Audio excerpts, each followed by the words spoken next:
जय माता दी।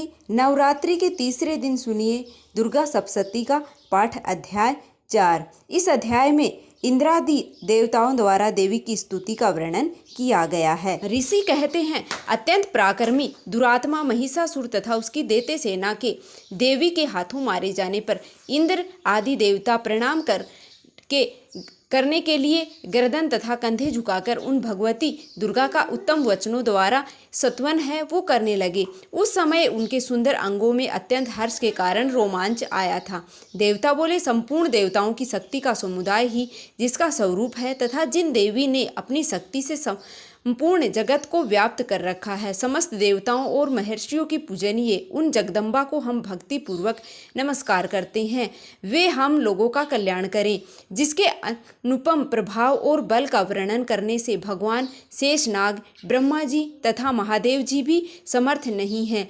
वे भगवती चंडिका संपूर्ण जगत का पालन एवं अशुभ भय का नाश करने का विचार करें। जो पुण्य आत्माओं के घरों में स्वयं लक्ष्मी के रूप में, पापियों के यहाँ दरिद्रता स्वरूप में, शुद्ध अंतःकरण वाले पुरुषों के हृदय में बुद्धि रूप से और सत्पुरुषों में श्रद्धा रूप से तथा कुलीन मनुष्यों में लज्जा रूप से निवास करती हैं, उन भगवती दुर्गा को हम नमस्कार करते हैं। देवी, आप संपूर्ण विश्व का पालन कीजिए। देवी, आपके इस अचिन्तित रूप का असुरों का नाश करने वाले भारी पराक्रम का तथा समस्त देवताओं और दैत्यों के समक्ष युद्ध में प्रकट किए हुए आपके अद्भुत चरित्रों का हम वर्णन किस प्रकार से करें। आप संपूर्ण जगत की उत्पत्ति में कारण हैं। आपसे सत्व गुण, रजोगुण और तमसो गुण, ये तीनों गुण मौजूद हैं, तो भी आप दोषों के साथ आपका संसर्ग नहीं जान पड़ता। भगवान विष्णु और महादेव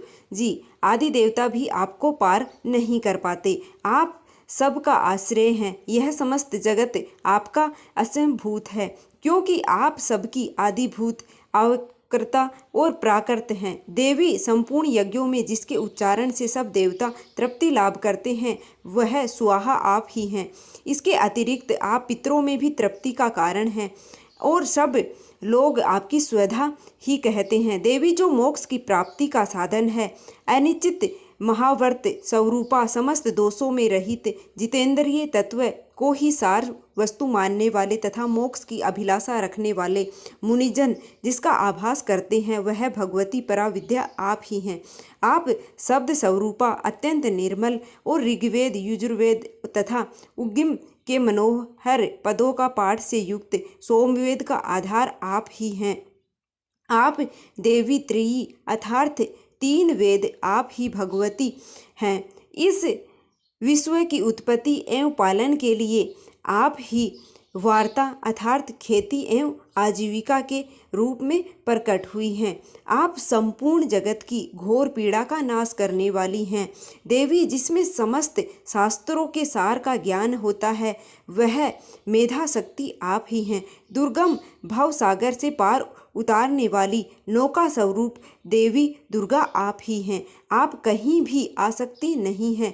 केटव ए शत्रु भगवान विष्णु के वक्ष स्थल में एकमात्र निवास करने वाली भगवती लक्ष्मी तथा भगवान चंद्रशेखर द्वारा सम्मानित गौरी देवी भी आप ही हैं।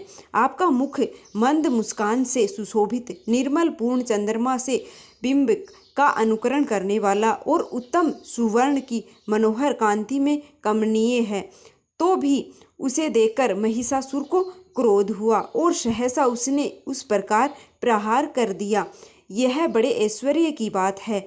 देवी, वही मुख जब क्रोध से युक्त होने पर उदय काल के चंद्रमा की भांति लाल और तनी हुई बोहों के कारण विकराल हो उठा। तब उसे देखकर महिषासुर के प्राण तुरंत ही नहीं निकल गए। यह उससे भी बढ़कर आश्चर्य की बात है, क्योंकि क्रोध से भरे हुए यमराज को देखकर भला कौन जीवित रह सकता है। देवी, आप प्रसन्न हो। परमात्मा स्वरूपा आपके प्रसन्न होने पर जगत का अद्भुतीय होता है और क्रोध से भर जाने पर आप तत्काल ही कितने कुलों का सर्वनाश कर डालती हैं।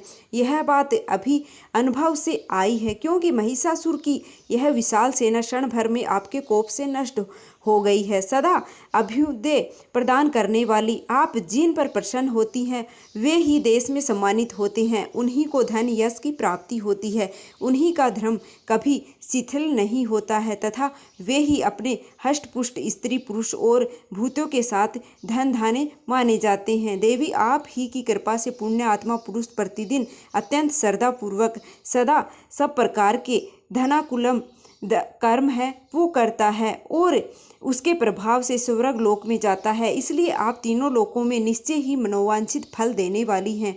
माँ दुर्गे, आप स्मरण करने वाले सब प्राणियों का भय हर लेती हैं और स्वस्थ पुरुषों द्वारा चिंतन करने पर उन्हें परम कल्याणमयी बुद्धि प्रदान करती हैं। दुख दरिद्रता और भय हरने वाली देवी, आपके सिवा दूसरी कौन है जिसका चित्त सबका उपकार करने के लिए सदा ही देता रहता है। देवी, उन राक्षसों को मारने से संसार को सुख मिले तथा ये राक्षस चिरकाल तक नरक में रहने के लिए भले ही पाप कर रहे हों, इस समय संग्राम में मृत्यु को प्राप्त होकर स्वर्ग लोक में जाएं। निश्चय ही यही सोचकर आप शत्रुओं का वध करती हैं। आप शत्रुओं पर शस्त्रों का प्रहार क्यों करती हैं? समस्त असुरों और दृष्टिपात मात्र से ही भस्म क्यों नहीं कर देती हैं? इसमें एक रहस्य है, ये शत्रु भी हमारे शस्त्रों से पवित्र होकर उत्तम लोकों में जाएं। इस प्रकार उनके प्रति भी आपका विचार अत्यंत ही उत्तम रहता है। खड्ग के तेज पुंज की भयंकर दीप्ति से तथा आपके त्रिशूल के अग्रभाग की धनीभूत प्रभा से चौंधियाकर जो असुरों की आंखें फूट नहीं गई, जिसके कारण यही था कि वे मनोहर रश्मियों से युक्त चंद्रमा के समान आनंद प्रदान करने वाले आपके इस सुंदर मुख का दर्शन करते थे। देवी, आपका शील दुराचारियों के बुरे बर्ताव को दूर करने वाला, साथ ही यह रूप होता है जो कभी चिंतन में भी नहीं आ सकता और जिसका कभी दूसरों से तुलना भी नहीं हो सकती, तथा आपका बल और पराक्रम तो उन दैत्यों का नाश करने वाला है जो कभी देवताओं के पराक्रम को भी नष्ट कर चुके। इस प्रकार आपको शत्रुओं पर भी अपनी दया ही प्रकट की है। वरदायिनी देवी, आपके इस पराक्रम को किसके साथ तुलना हो सकती है तथा शत्रुओं का भय देने वाले अत्यंत मनोहर ऐसा रूप भी आपके सिवा और कहाँ है? हृदय में कृपा और युद्ध में निठुरता, ये दोनों बातें तीनों लोकों के भीतर केवल आप में ही देखी गई हैं। हे माते, आपने शत्रुओं का नाश करके इस समस्त त्रिलोकी की रक्षा की है। उन शत्रुओं को भी युद्ध भूमि में मारकर स्वर्ग लोक में पहुंचाया है तथा उन्मत्त दैत्यों से प्राप्त होने वाले हम लोगों के भय को भी दूर कर दिया है। आपको हमारा नमस्कार है। हे देवी, आप शूल से हमारी रक्षा करें। अंबिके, आप खड्ग से हमारी रक्षा करें तथा घंटा की ध्वनि और धनुष की टंकार से भी हम लोगों की रक्षा करें। हे चंडिके, पूर्व पश्चिम दक्षिण दिशा में आप हमारी रक्षा करें तथा ईश्वरी, आप त्रिशूल को घुमाकर आप उत्तर दिशा में भी हमारी रक्षा करें। तीनों लोकों में आपके जो परम सुंदर अत्यंत भयंकर रूप विचरते हैं, उनकी द्वारा ही आप हमारी तथा इस भूलोक की रक्षा करें। अंबिके, आपके कर पल्लवों से शोभा पाने वाले खड्ग, शूल और गदा आदि जो अस्त्र हों, उन सब द्वारा आप सबकी और हम लोगों की रक्षा करें। ऋषि कहते हैं, इस प्रकार देवताओं ने जगत माता द्वारा दुर्गा की स्तुति की और नंदन वन में दिव्य पुष्पों एवं गंध चंदन आदि द्वारा उनका पूजन किया।